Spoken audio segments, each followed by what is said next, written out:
अस्सलामुअलैकुम, मैं इकबाल अपना इब्राहिम। बिल वफाकी हुकूमत ने एक नया कानून पास किया जिसका नाम है domestic violence prevention and protection act 2026। इस कानून की बहुत से साथ कहते हैं कि अगर कोई शख्स अपनी बीवी को रिश्ते में दूर को देखता है तो उसे सजा हो सकती है। अगर कोई शख्स अपनी बीवी को तलाक की धमकी देता है या दूसरी शादी की धमकी देता है तो उसे सजा हो सकती है। अगर कोई शख्स अपने घर में बच्चे को तशद्दुद का निशाना बनाता है या गाली गलौज उस पर करता है या उसे डराता धमकाता है, इस तरह अगर घर में मौजूद किसी बुजुर्ग किसी मजदूर शख्स लापालक को तशद्दुद करता है या उसे डराता धमकाता है तो सजा हो सकती है। किसी ट्रांसजेंडर को डराता धमकाता है तो सजा हो सकती है। और इसमें बहुत से इसमें जो है ना बसात और बहुत सी दलीलें रखी गई हैं कि अगर कोई शख्स किसी शख्स के घर के अंदर किसी शख्स के जिस्मानी जज्बाती इमोशनल यानी कि नफसियाती और फिर जिनसी मासी या ज़बानी तौर पे उसके तशद्दुद करता है या उसको अब्यूज करता है, उसको इंसल्ट करता है, उसकी बेइज्जती करता है तो इसको इस सेक्शन इस कानून के सेक्शन 3 के तहत 3 साल तक सजा हो सकती है। लेकिन कम से कम सजा जो है 6 माह होगी, तो 6 माह से लेकर 3 साल तक सजा हो सकती है। और इसे जुर्माना होगा कम से कम 20,000 को और ज्यादा से ज्यादा 1 लाख रुपए तक जुर्माना होगा। इससे आप घर के बच्चे हैं उनसे भी आपने ध्यान रखना कि आपने उन्हें तशद्दुद का निशाना बनाना, ना उन्हें अब्यूज करना, गाली गलौज करना, ना उनकी इंसल्ट करना। और बीवी से तो खास तौर पे आपने जो है बचते रहना कि बीवी का अगर आप इसे इन्हों को दूर से देखते हैं गुस्से में या उसे धमकी देते हैं कि मेरा ये काम करो ये करो या उसे कि ऐसा आप कहते हैं तलाक दे दें अगर तुमने ऐसा ना किया तो जब अपने मायके से पैसे लेके आएगा ये कर ले या मैं दूसरी शादी करना चाहता हूँ, अगर नहीं करने देगी तो मैं तुम्हें तलाक दे दूंगा। तो ऐसी सारी चीजों में आपको 3 साल तक आपकी सजा हो सकती है। तो इसमें ये भी है कि अगर शहर उससे मजबूर करता है बीवी को जो उसके मायके यानी कि शहर के मायके बीवी के ससुराल जो है बीवी को मजबूर करेगी ससुराल में रहे और बीवी कहती है मुझे अलग से घर लेकर के मैंने तुम्हारे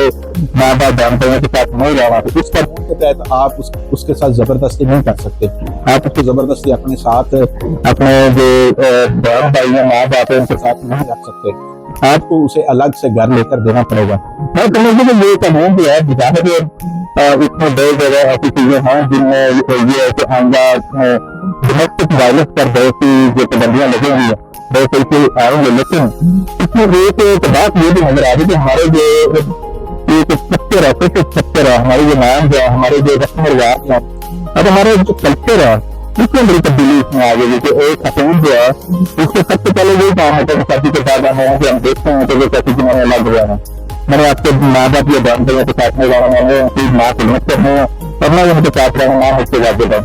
तो अमूमन मर्द भी होते हैं अपने मासी जो हालात होते हैं इस वजह से ज्यादा तरह से होता है बाद दीगर मामला होते हैं कि वो इनकार कर देते तो मैं अलग से नहीं रह सकता, ये मैं सर्वाइव नहीं कर सकता। लेकिन यहाँ पे इस कानून की वजह से ये जो कल्चर है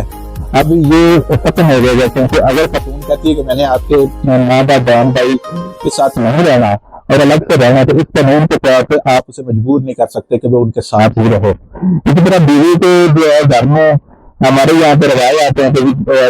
भांडे आपस में टकराए जाते हैं तो ये बीवी पे तशद्दुद जो है हमारे यहाँ पे नॉर्मल लिया जाता है। जो हमारे जीवन के छोटे हंगामे देहात में यहाँ पे भी ऐसी चीजें हैं कि बीवी पे हाथ इस कहता है अक्सर मरने का, तो ऐसी सूरत में इनके लिए भी बड़ी मसला काम देगा कि अगर बीवी को मारते हैं तो वो तो अगर यहाँ पे मार तो बड़ी दूर की बात है, आप उसे बीवी को मारे उसकी इंसल्ट नहीं कर सकते आप इस कानून के तहत उसको दूर भी नहीं सकते। अपने बच्चों को हमारे यहाँ पे बड़ा नॉर्मल है कि आप बच्चों को आप सख्ती करते हैं जी, जब तक बच्चों को सख्ती नहीं करेंगे वो सुधरेंगे नहीं, तो इस कानून के तहत आप बच्चों को भी सख्ती नहीं कर सकते और बुजुर्गों को तो किसी सूरत बदतमीजी नहीं करनी चाहिए। लेकिन अमूमन जो है बहुत से घरों में ऐसा होता है कि बुजुर्गों से बदतमीजी की जाती है, तो लेकिन बुजुर्गों से भी आपकी बदतमीजी नहीं कर पाओगे ना ही आप ट्रांसजेंडर को जिसको हमारे यहाँ पे तस्दीक का निशाना बनाया जाता है और एक ये दिखाए सेगमेंट ऑफ सोसाइटी का उसको हम बड़ा मुस्कुरा लेकर चलते हैं कि उसको हम जगह जगह बदनाम करते हैं और हंसी मजाक पत्थर का गोलियां बनाते हैं, तो ये चीज भी खत्म हो जाएगी। आप किसी मजदूर को उसकी मजदूरी का ताना नहीं दे सकते, आप किसी मजदूर को इंसल्ट नहीं कर सकते, तो ऐसी बहुत सी चीजें इस कानून के तहत जिनको आप मुस्तकबिल में तब्दीली देखेंगे और इसका जो वायलेशन करेगा उसको सजा होते हुए आप देख सकेंगे। इसके लिए जो केस हैं उनमें बकायदा किस्म की जो एप्लीकेशन फाइल की जाएंगी जिसके बाद मुकदमा चलेगा और मैंने आपको बताया कि कम अज कम 6 माह और ज्यादा से ज्यादा 3 साल तक इसकी सजा होगी और इसी तरह इसमें जुर्माना भी होगा कि कम अज कम 20,000 और ज्यादा से ज्यादा 1 लाख रुपए तक जुर्माना होगा। तो कानून का नाम है domestic violence prevention and protection act 2026 और ये पार्लियामेंट के मुश्तरका इजलास में ये कानून पास हो चुका है। 2026 से ये कानून लागू हो चुका है, लेकिन सर ये सिर्फ इस्लामाबाद यानी कि वफाकी दारुल-हुकूमत में लागू है। बकिया भी देखते हैं कि दूसरे सूबे इसे अडॉप्ट करते हैं या नहीं। इजाजत दीजिए, अल्लाह हाफिज।